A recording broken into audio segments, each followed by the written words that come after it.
Well, good morning. Is this working? Oh, yeah. Can everybody hear me okay? Okay, yeah. So just before we get started, I wanted to, anybody ever hear of Houston Smith? He's considered one of the last metaphysical or Christian metaphysics teachers. And I guess he's even lived longer than Ed Rabel, but he just passed away in 2016.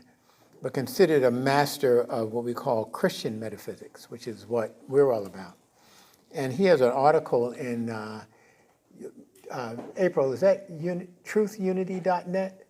Truthunity.net. Has everybody ever been out to that site? Great site if you want to really get a lot of stuff on unity and metaphysics. But so he wrote an article talking about how there's two trends going on in unity. But this has been going on for a long time, because when we started 20-something years ago, I would talk about this, how a lot of unities were moving away from the Christian roots because New Thought has a tendency to draw people what we call unchurched and dechurched. And dechurched mainly means they were going to a regular Christian church and got tired of hearing God and Jesus and the Bible, all the time shoved down their throats, and so they left. So unity and other New Thoughts begin to move away from the Christian idea, more from New Thought to New Age, to kind of draw these people in. And I mean, from day one, I was saying that my perspective is, instead of shying away from the Christian roots, is to give us a better metaphysical understanding of Jesus, God, the Bible, and so forth. And that's what we've always been about. But he has a really interesting article about how unity is distancing itself from the idea of Christianity. But I tell you, if somebody asks you, what is unity all about? You say, we are a Christian organization and we believe in the teachings of Jesus Christ, straight up. Okay? And that's very much what we're about here. But we are very much not just we, Unity Center of Light, but Unity from Charles and Myrtle Fillmore are metaphysical Christians. We're looking at the deeper meaning in the Bible. So I just wanted to share that idea with you, because it was a very good article. If you go out there to truthunity.net and put in Houston Smith, you'll see that article. He has a book out, which I highly recommend. It's Why Religion Matters, the Fate of the Human Spirit in an Age of Disbelief.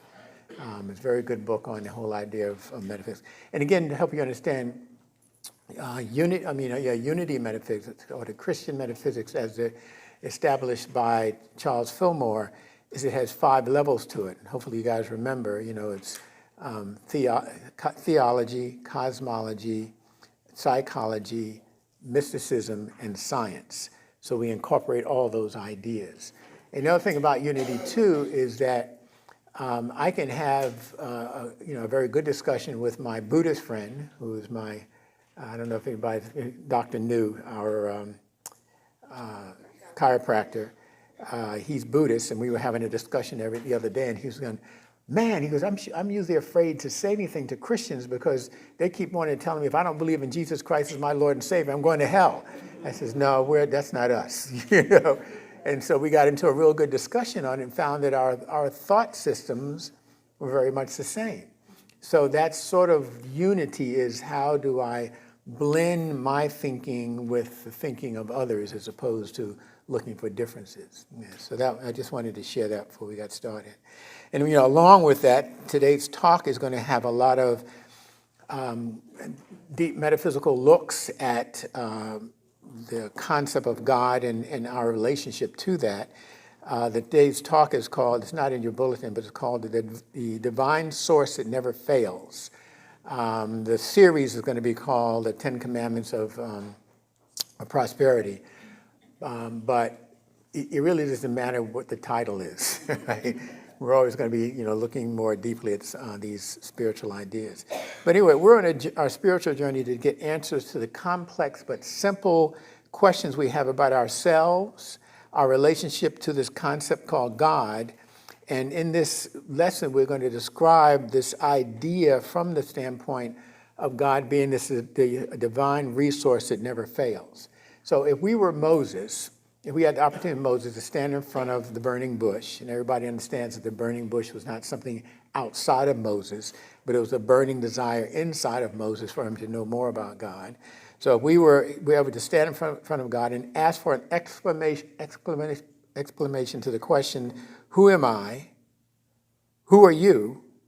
And who am I in relationship to you? You know, this is a hypothetical answer we might get. All right. I represent the source of all matter. I exist because I exist. What he said to Moses is what? I am that I am. I exist because I exist. And I am the reason for the universe to exist. I live in the highest scientific paradoxes imaginable, but I'm responsible for the emotions of a single human heart. I am the smallest part of physics and the largest part of the universe. I represent all light. I am the space between the nucleus of the atoms and the electron haze. I'm the most abundant force in the universe and the most powerful source of energy. I am from the most distant, yet most powerful force in the universe. I am the sands in the hourglass of time, yet I am the center where there is no time. And this is the part we're going to work with. I am the creative force that allows physics to respond to consciousness. Therefore, I am a miracle, or simply, I am love. That's powerful, isn't it? All right? And if you're thinking, what if you think, I have no idea what that means, all right? It's the same as saying to yourself, I have no idea who I really am. So when you hear explanations like this, and some of you heard me do the explanation from Thomas Troward of I Am That I Am. I don't know if you know, I think I've done it here a few times. I know I've done it in Capon Springs. But again, those definitions are, they're so mind-blowing because it just takes a lot to try to describe what is this idea called God. But if you're thinking that, I have no idea what this means, it is actually the same thing as saying, I have no idea who I am, all right? And because, as we said, this high vibrational being of love is actually the essence of who we truly are. It says in Genesis, we are made of what? In the image and likeness. So we are that the divine energy expressing. And we are the high vibrational being, pay attention to this one. We're the high vibrational spiritual beings who volunteered to lower our vibration so we could enter into this human experience.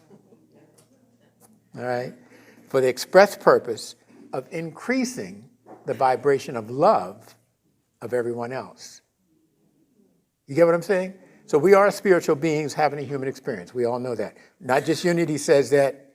A lot of different organizations want to say that. So we're high vibrational beings who decided to lower our vibration and come into the human experience in order to raise the vibration of the planet. And if you do the readings of Cryon, he says we were actually standing on line waiting for our turn to come in, right? So that, and again, these are thought processes for the mind to play with, right? And also the purpose of this series, this high vibrational spiritual being of love is the essence of our prosperity because it is the source of all matter, the creative force that allows physics to respond to our consciousness. So this high vibrational being is the divine source that never fails. Okay? And so I repeat, this high vibrational being of love is the essence of our being, the essence of who in truth we really are, which means that we have some work to do to discover who we really are. So when we say, who am I? Like, if you've ever been for a job interview, I went for one time with Marriott Corporation, 100 years ago, all right?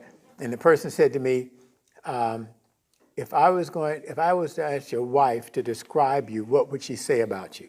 That was just a creative way of telling me about yourself, right? You know how that is. And then you try to figure out how to, I'm smart, I'm intelligent, I'm cute, we go through all these things trying to describe ourselves, right? But in essence, we're really none of those things. Those are the things that are the persona, the mask that we're hiding behind because we don't understand who we really are. Is that making sense? Okay.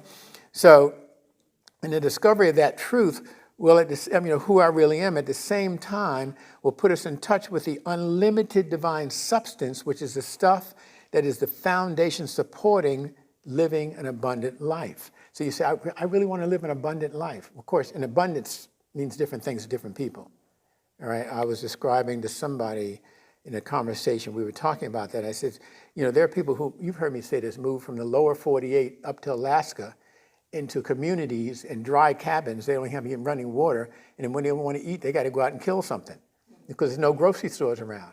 But to them, that's abundance because they're no longer dealing with the rat race of the lower 48. You see what I'm saying? So abundance has to be according to what that means in your own consciousness. But what I'm saying is that once we discover the truth about ourselves, then we're right in touch with this unlimited divine substance, which is the foundation supporting all the things that our mind says that it wants. And again, remember, the physics allows what we're thinking to become our reality. Okay? And all of this, again, is if you want to do some other reading, all I'm going to be talking about is based on the book Prosperity's 10 Commandments by Georgiana Tree West. I don't know if you've heard of her. And the actual commandment we're going to deal with today is, thou shalt have no other gods before me. Okay? Now, the author in the book says, the first commandment is the very foundation of Christianity. You shall have no other gods before me. This means we have to acknowledge no other source of life, love, wisdom, power than our Creator. It is only from this secure foundation that we can bring into manifestation our spiritual perfection. And in this same commandment, we find the only sound basis for the manifestation of permanent prosperity.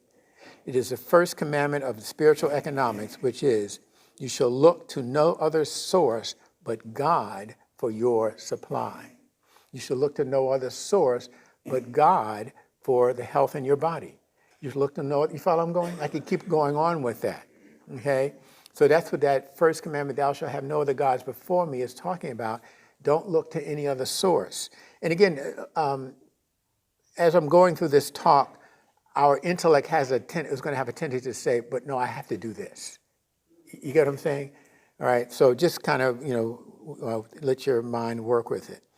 Now, you should look to no other source but God for your supply. Why? Because it is explained in the opening statement, I am the creative force that allows physics to respond to consciousness. Therefore, I am a miracle. I'm the creative force that allows physics to respond to your consciousness. Now, we've heard that before, right? In different ways, haven't we? Okay, so as I'm thinking, I'm doing what? I'm creating my world. All right, as I'm thinking, I'm creating my world. I'm creating my experience, okay? And as Georgiana Tree West puts it, through the process of mind, thoughts project its ideas into the realm of form, all right? And I say it again, through the process of thought, mind projects its ideas into the realm of form. And when the ideas generated in mind are true to the spiritual power that enables us to be, to think, to act, they appear in the realm of form in ways that make for peace of mind, health of body, and abundant well-being. Now, let me read that again because the question is, I'm having these thoughts and they're creating these situations in my life, all right? But listen how he put it. When the ideas generated in mind are true to the spiritual power that enables us to be, to think, to act, they appear in the realm of form in ways that make for peace of mind, health of body, and abundant well-being. So your consciousness has to be in tune with this divine process that you're working with in order to create the kind of life that you want. And you got to sit with that for a minute, right? Okay? So the question to explore is, what is the spiritual power that enables us to be, to think, to act in ways that make for peace of mind, health of body, and abundant well-being? The spiritual power is, say it, love. I saw you mouthing it, exactly. The spiritual power is love, all right? So when you're acting outside of that dynamic, you're creating stuff in your life still, but it is not what you want, right? And then you're asking yourself, Lord, why me? Okay, so therefore, everything that is not of love is supporting or engaging something other than God, which is putting a God before God, and that false God is fear. All right? So now Paul explains in Romans 13, 8 through 14. And this is kind of long, so stay with me. Romans 13, 8 through 14. Do not owe anyone anything except to love one another. For he who loves his neighbor has fulfilled the law. All the commandments, such as you shall not commit adultery, which means disloyalty or faithlessness, all right? You shall not kill, you shall not steal, you shall not covet, meaning lust after or pine after somebody else's good, or any other commandment are all summed up in this one sentence: you shall love your neighbor as yourself. Love does no wrong to the neighbor. Therefore, love is the fulfilling of the law. Besides, do you know what hour it is? How it is full time now for you to wake from the sleep. For salvation is nearer to us now than when we first believed. The night, ignorance, is far gone, and the day, understanding, is at hand. So let us then cast off the works of darkness and put on the armor of light. Let us conduct ourselves becomingly in the day, not in carousing and drunkenness and immorality and promiscuity, but not in quarreling or jealousy, but put on the Lord Jesus Christ and make no provision for the flesh to gratify its desires. Now again, purely literally, that's kind of a mouthful, all right? Especially that last part. Put on the Lord Jesus Christ and make no provision for the flesh to gratify its desires. Now, this is where it gets interesting. This idea, make no provision for the flesh to gratify its desires, is probably one of the most challenging and confusing concepts for us to embrace in this whole idea of living the Christian life. Even though some of us may be busy thinking, just the thought of carousing, drunkenness, and promiscuity at my age will make me tired just thinking about it.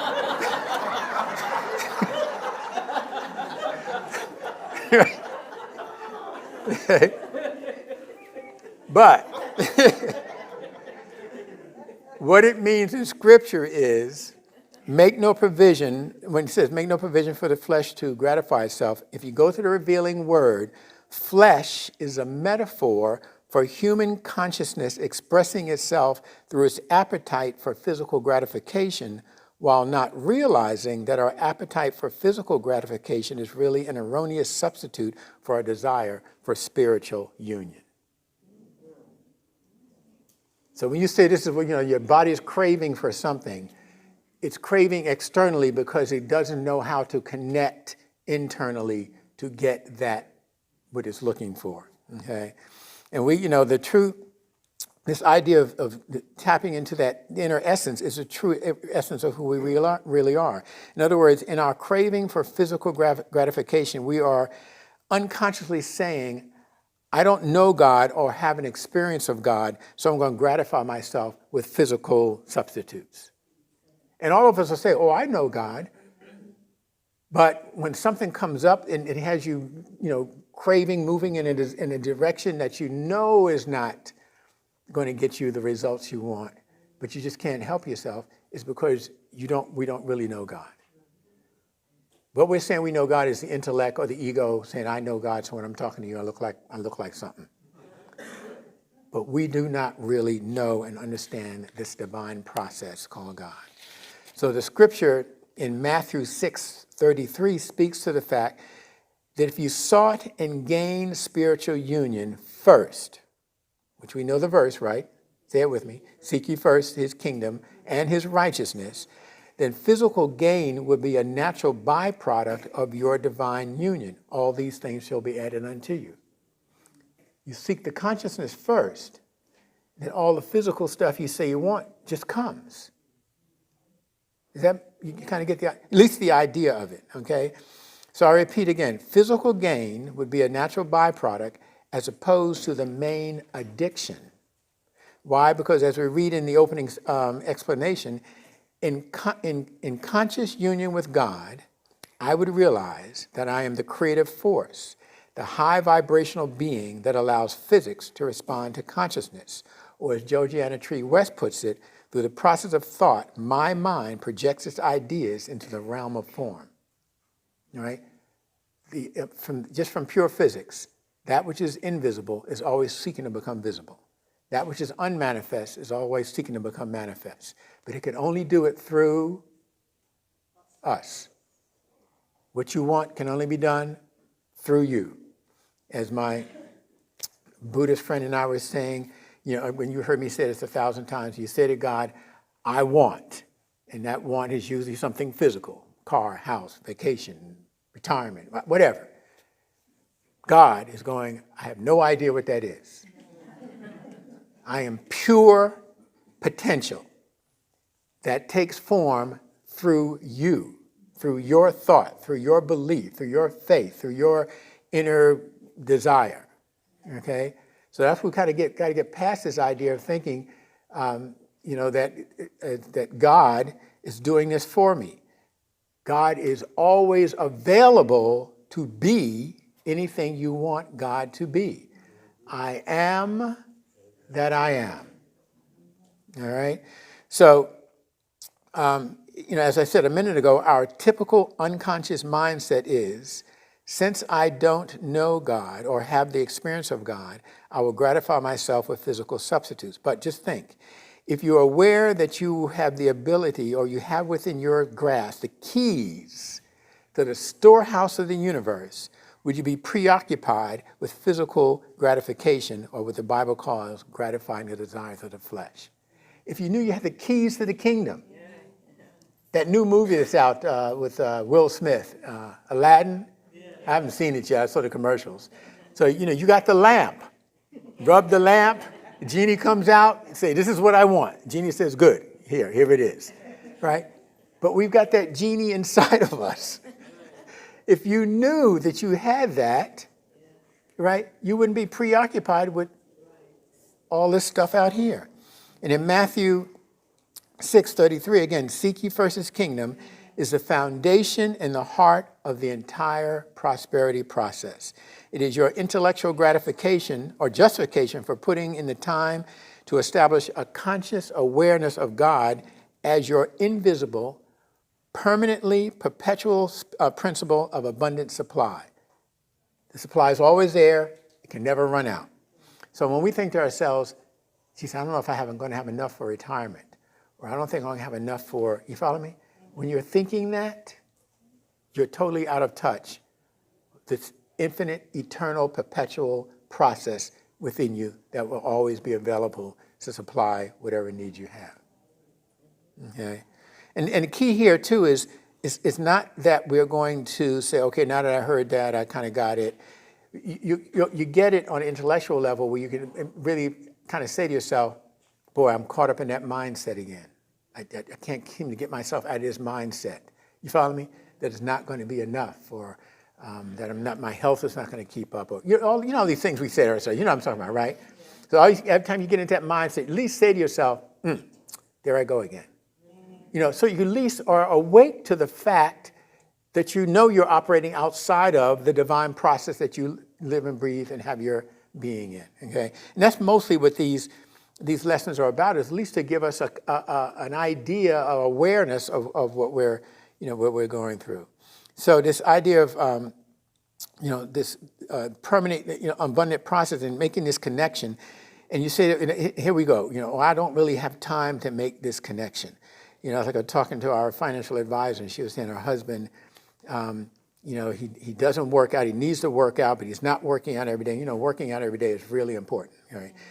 I said, doesn't he have his own business? He said, he's got his own. I said, well, the purpose of having your own business is so you can have your own time, do what you want to do, right? You schedule your time. She says, I keep telling him that, but he doesn't have the time to work out, right? But that's sort of like the doctor asking you, is it better for your busy schedule spending an hour a day working out or 24 hours a day being dead? Right? Right? Or in the case of this lesson, which is better for you, for your busy schedule, spending 1 hour a day in quiet communion with God, or 24 hours a day struggling, trying to overcome the challenges in your life? Because that hour a day that you give to Spirit, when you come out of it, nothing may happen in the hour itself, but when you come out of it and you begin to move, you'll begin to understand you're getting some guidance that you weren't aware of before, okay? And it's imperative to our spiritual life that we spend time daily seeking first and foremost God's kingdom, which simply means seek a conscious awareness of God as the creative force that allows physics to respond to your consciousness. I love that, okay? However, to truly be able to commit yourself to practicing seeking a conscious awareness of God requires you to completely reorient yourself to understand the reality that God is the true cause and source of all that there is. So the reorienting is, it's moving our mindset out of it all comes from out here. Okay? And as the opening statement declared, I represent the source of all matter. Or in the title of this lesson, I am the divine source that never fails. I am the divine source that never fails. And when it comes to understanding prosperity, we have been intellectually and egocentrically trained. Intellectually, we've been trained to believe that all of our source comes from the material world, right? So I say, well, where'd you get all your money from? Well, I did this, blah, blah, blah, and accumulated. And it's always an external process, okay? And we're not saying that this is a bad thing. Everybody there? We're not saying, none of this is a bad thing. We're just trying to establish what is, okay? So, but it's not a bad thing, but it is an ego thing. Did everybody catch that? So when you believe that all of your resources, all the things you need in life are always coming just from out here, it is not a bad thing. It's just a thing of the ego. That part of us that believes that we are the sole generator of our own abundance. Okay? And remember Jesus' response to the disciples when they said to him, Lord, eat. This is in John 4:32. He says, I have food you know not of. That's what we're trying to learn about. What Jesus meant when he said, I have food you know not of. Isn't that what we want to know? Yeah. All right? That's what we're striving to know about. What is that food, that source that Jesus was tapped into that he's saying to us, we don't know anything about it. He's not saying it's a secret. He's just saying you have no idea what it is. And even if I explain to you what it is, you'll still have no idea what it is. Right? All right? And, this egocentric belief makes the doing of our own will more important and realistic to us than being in a constant state of awareness that's continuously open to the guidance of spirit. Let me say that again. This egocentric belief that we have, or egotistical belief we have, that makes doing of our own will more important and realistic to us than being in a constant state of awareness that is continuously open to the guidance of spirit. That's what our challenge is. Okay? How many people, if you took out your smartphone right now, would have apps on there that had to do with spiritual stuff? It all has to do with work. And when it comes to, there's the one, I forgot the name of it. It would go off and. The mindful bell. Yeah, right. It would go off at the bell, and so it's time to stop meditating. Yeah. And Pam's boss, who is not into any of this at all, would go, every time he heard it go off, he would, So that's the idea of, this is probably, a bit difficult to grasp, but the constant practice of doing our own will causes us to believe that we are gods before God. In essence, our own will-driven ego has become a god before God. We believe in what our intellect tells us more than that divine inspiration that we get. Okay? So it's true that we must be willing to do our part. As the Quaker said, as you pray, move your feet. Okay? We must be willing to move our feet as we pray and receive our divine guidance, but we must first be willing to just be in a continuous state of conscious awareness that is open and receptive to receiving divine guidance. It's funny, we had a wonderful Red Cross CPR class yesterday. Everybody needs to do CPR, learn CPR. It was fabulous, very well done. But the woman was showing what stroke looks like. And she said, sometimes it can look like this.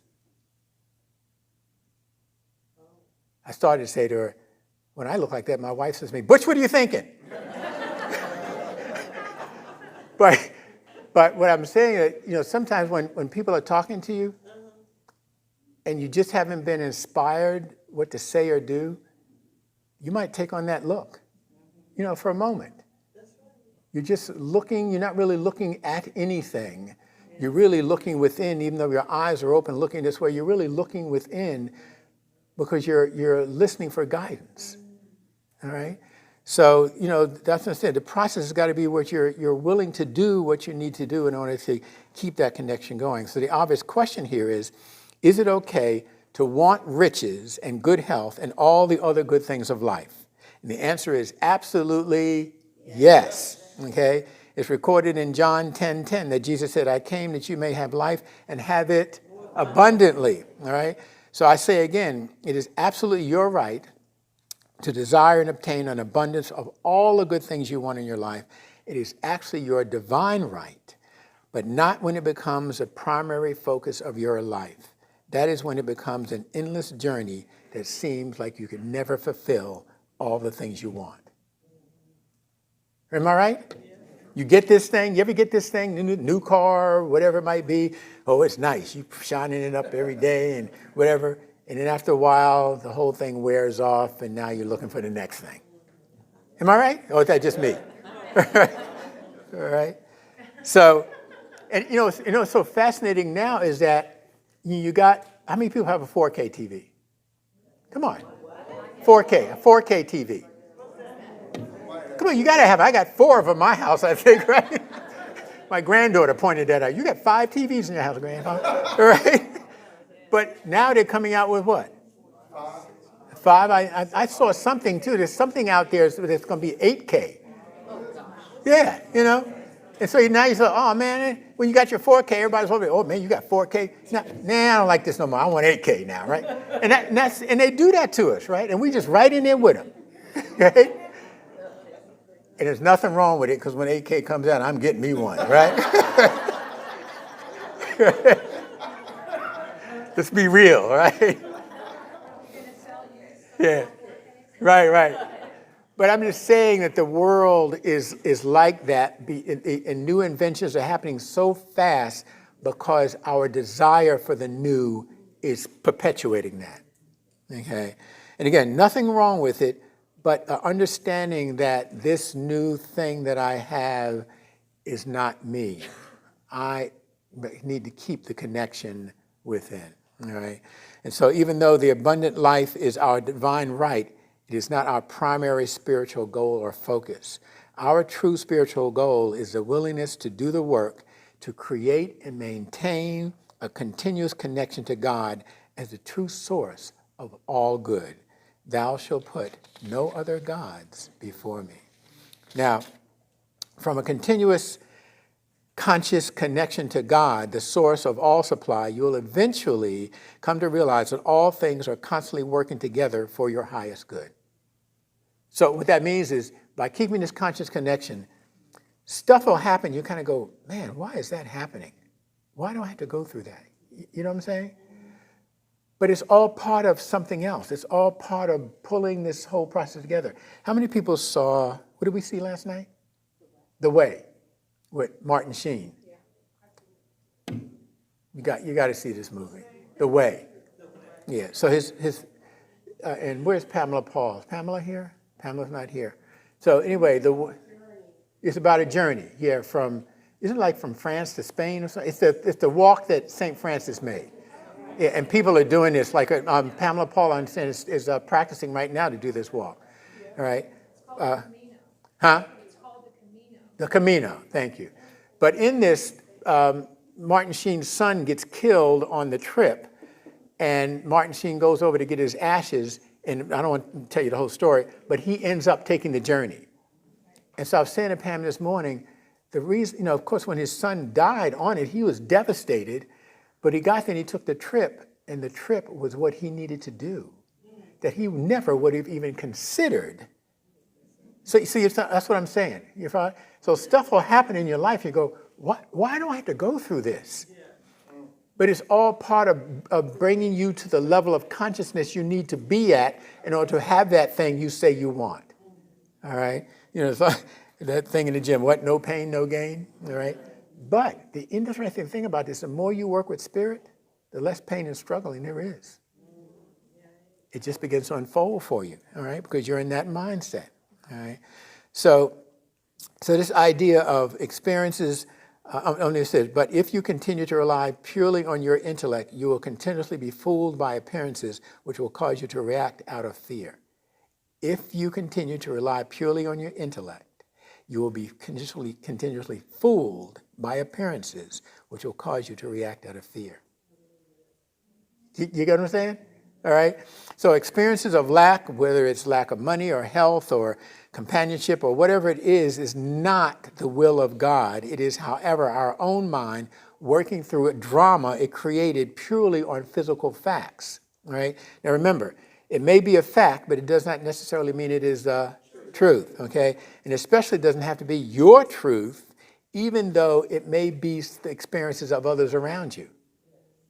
You know, it's like the thing will come and say, pollen is high, and it's, whatever that, all these things that happen from that. And you say, oh, yeah, well, everybody else is struggling from, I guess I'll struggle from it too. Or, or the flu season. You know what I'm saying? In the news, they put it out there and you say, well, everybody else is going through that, so I guess I'll go through it too. It's like, that's herd consciousness.